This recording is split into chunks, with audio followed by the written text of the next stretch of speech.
지난 응모자 중에 감탄스러운 응모자들이 있어가지고 근데 퀴즈가 이거였거든요. 미사현상, 미분류표의 일방적인 박근혜 사랑, 박무현상, 박빙에서의 무더기표 발생, 이거를 논리적으로 설명하죠. 이렇게 크게 두 가지 퀴즈를 마지막으로 지난주에 냈는데, 근데 응모자 중에 팟빵이라고 하는 사이트에 댓글 단 분이에요.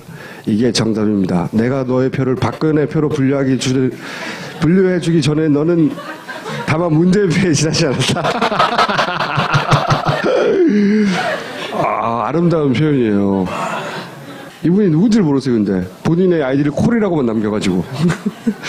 이분이 한 분 있고, 그 다음에 무효표에 대해서 어떤 분이 일종의 제보 혹은 자백 혹은 뭐 토로 이런 걸 하신 게 있어요.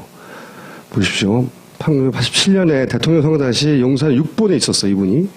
사병 40여 명, 관무 60여 명이었고, 사병들은 부자 투표를 했는데, 그때 숙직실에 투표소를 설치했고, 수송 사관 지시에 의해서 부재자 투표 봉투 붙이는 물풀에 물을 반 정도 섞었다. 왜냐? 이렇게 하면은 다시 봉투를 열 수 있는 거죠. 풀에 물을 섞었으니까 점도가 낮아져서, 그죠? 접착력이 낮아서 다시 열었다 닫을 수 있는 거예요. 그래서 당시 사병 부재자 투표가 38명이었는데 36명이 노태우를 찍고 2명은 김영삼을 찍었답니다. 근데 2명 찍은 표 봉투를 열어서 이중 표기하는 방법으로 이 김영삼 표 둘을 무효표로 만들었다. 그때 풀에 물을 섞는 작업을 한 게 나다. 들은 이야기가 아니라는 거예요, 이분은. 그러면서 이 무효표 퀴즈를 보다가 방식은 달라졌을지 모르겠지만 혹시 저러는 건 아닐까? 그때는 아예 대놓고도 했죠. 예, 1번 찍으라고. 근데 대놓고 1번 찍어라 수준이 아니라 투표를 했는데 이미 했는데 뚜껑 그걸 따서 그 표를 무효표로 만들었대요. 다시 딴 데로 찍어가지고 그런 짓을 했다는 거예요. 과거에. 더군다나 무슨 전방에 그런 어떤 그 미치지 않는 지역이 아니라 6번에서 용산에 있는 안 그랬을 수도 있어요. 근데 그런 의심의 여지가 전혀 없도록 시스템이 완전해야 되지 않습니까? 그런 차원에서 상식적으로 쉽게 납득하지 않는 현상들을 앞으로도 계속 지적하겠고 그걸 정리해서 올해네요. 이제 올해 안에 정리해 만들어 내도록 할 겁니다.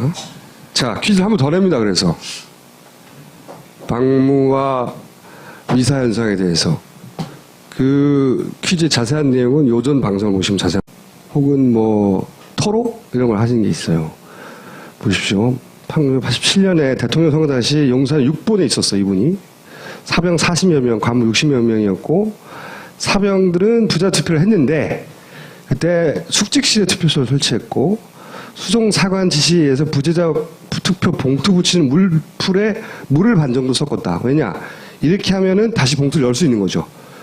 풀에 물을 섞었으니까 하면서 이 무효표 퀴즈를 보다가 방식은 달라졌을지 모르겠지만 혹시 저러는 건 아닐까? 그때는 아예 대놓고도 했죠. 예, 1번 찍으라고.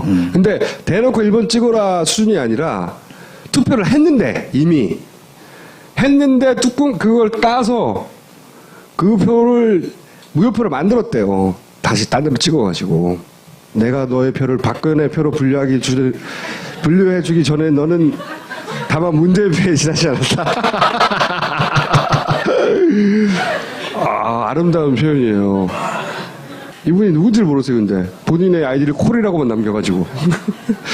이분이 한 분 있고, 그 다음에 무효표에 대해서 어떤 분이 일종의 제보 혹은 자백? 점도가 낮아져서, 그죠? 접착력이 낮아서 다시 열었다 닫을 수 있는 거예요. 그래서 당시 사병 부재자 투표가 38명이었는데 36명이 노태우를 찍고 2명은 김영삼을 찍었답니다. 근데 2명 찍은 표 봉투를 열어서 이중 표기하는 방법으로 이 김영삼 표 둘을 무효표로 만들었다. 그때 풀에 물을 섞는 작업을 한 게 나다. 들은 이야기가 아니라는 거예요, 이분은.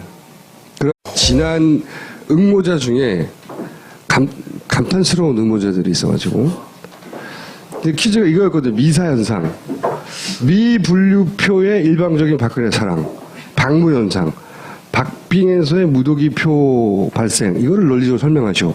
이렇게 크게 두 가지 퀴즈를 마지막으로 지난주에 냈는데, 근데 응모자 중에 팟빵이라고 하는 사이트에 댓글 단 분이에요. 이게 정답입니다.